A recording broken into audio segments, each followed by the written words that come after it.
if it's a free democratic society, there are many different movements within the society.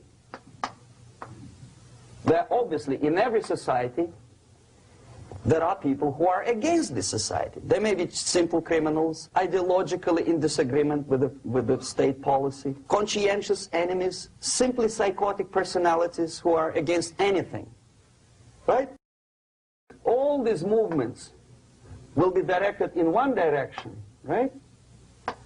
This is the time to catch that movement and to continue it until the movement forces the whole society into collapse, into crisis. We don't stop an enemy. We let him go. We help him to go in the direction we want them to go. Okay? Obviously, there are tendencies in each society, in each country, which are going to opposite direction from the basic moral values and principles. To take advantage of these movements, to capitalize on them, is the main purpose of the originator of subversion. So we have religion, we have education, we have social life, we have power structure, we have labor relations, unions, and finally we have law and order. 1, 2, 3, 4, 5, 6. Okay? These are the areas of application of subversion. What it means exactly?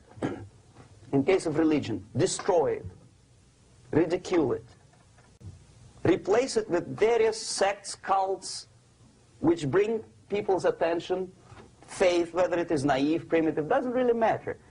As long as the basically accepted religious dogma is being slowly eroded. Education. Distract them from learning something which is constructive, pragmatic. Teach them history of urban warfare, natural food, home economy, your sexuality, anything, as long as it takes you away. Okay? Social life. Replace traditionally established institutions and organizations with fake organizations. Take away the initiative from people. Take away the responsibility. Power structure.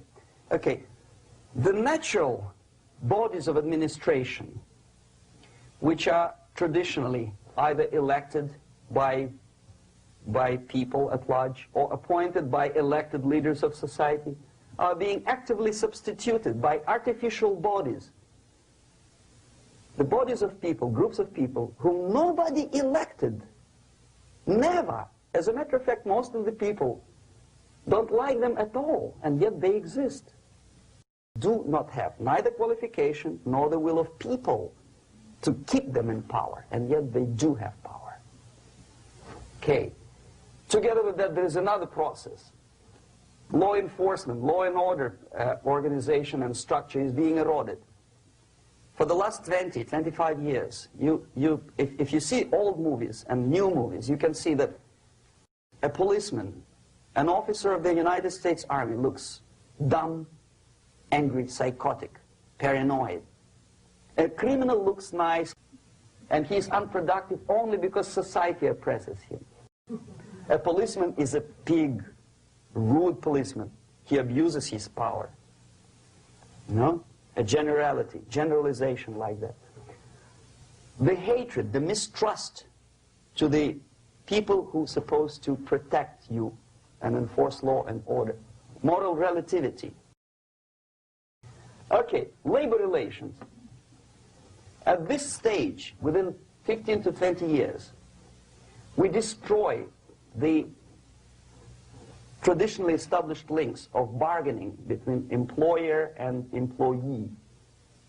Millions of people suffer from that strike because economy now is interdependent. It's intertwined like one body.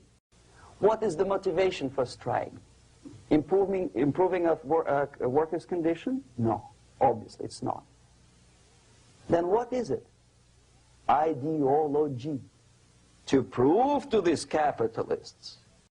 And the obedient horde of workers, like sheep, follow these people. And they cannot disobey. Why? Because if they do, you know what happens to them. Pickets. Whenever trade union strikes, we have influx of propaganda, mass media, ideological dissemination. The workers' right, and we repeat it like parrots. Yes, workers' right. To reverse this process, do not elect them to the seats of power, whether it is municipality level, state level, or federal level. It has to be beaten in the heads of American voters that a person like that in the seats of power is an enemy. Do not be afraid of this word. It is an enemy. Strike with the power of spirit and moral superiority.